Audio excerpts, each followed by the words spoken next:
Hi, this is Joe, KF0YNC at BridgeCom Systems. Today we're going to be going step by step into the process of programming your GMRS repeater. By the end of this video, you should be all ready and set to go to start using it. The power switch is going to be located on the back. Just turn it on. The display will show up when it is turned on. All right, first things first, we need to install the GMRS CPS software. You should have got a flash drive in the box that contains this. You're just going to plug this into your computer and it should show up in a folder that looks like this. This is your user manual. These are the programming instructions. We're going to focus on the one at the very bottom, which is the CPS itself. You're going to have to click on this, double click on this, and go through the wizard, and then you'll have to install it.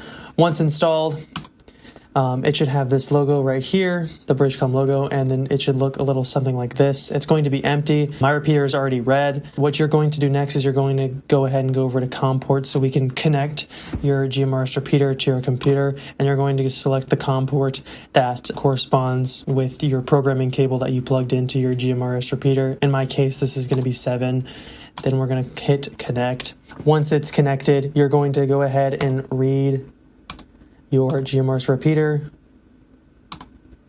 to the CPS, and it's going to take a little bit. How do you know it's reading is it's going to say like this, and then it's also going to be on the GMRS front panel itself that it's reading, and it's what that's going to do is it's basically just going to get all the current information on the repeater to the CPS software. So you can start customizing things. So the first thing that we want to look at is we're going to go into File, and you can do Open, Save, or Save As. This is really important. If you want to save your current customizations from your GMRS repeater, this is how you can do it. You can save it as its own file, or you can create your own file and then open that. Like for example, you can create a new file right here, and then or a new folder, and then just call it whatever you want. So you can save your current specifications for your GMRS repeater. What we're going to look at now is we're going to go to General Settings right here. We're going to go to CWID, and then you can either turn that on or off. If you turn it on, you can put your call sign in here. So you would just put your call sign in here. For example, mine is KF0YNC, so that I can have my call sign in there.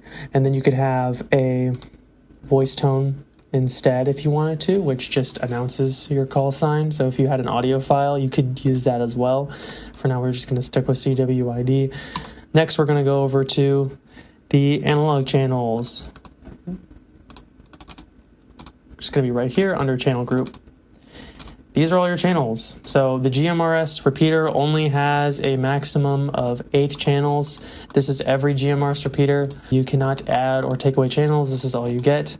If you want tones, you can turn these on right now. These basically just act as filters. But yeah, you can specify what you want with these. If you don't want any tones, if you want to hear everything, you can turn those off as well. I'm not going to mess with that at the moment, but that's definitely an option. And once you're done everything, once you've put your call sign in here, once you've selected the analog channel that you want to select, you can go ahead and write. Yes, now this is going to take a second, but once it's done, you will have all your specifications on your GMRS repeater. And that's it. Your GMRS repeater should now be fully programmed and functional. For more details on any of the customization processes, you have the user manual in the flash drive that you received in the box. Other than that, that's going to be it. Thanks for watching.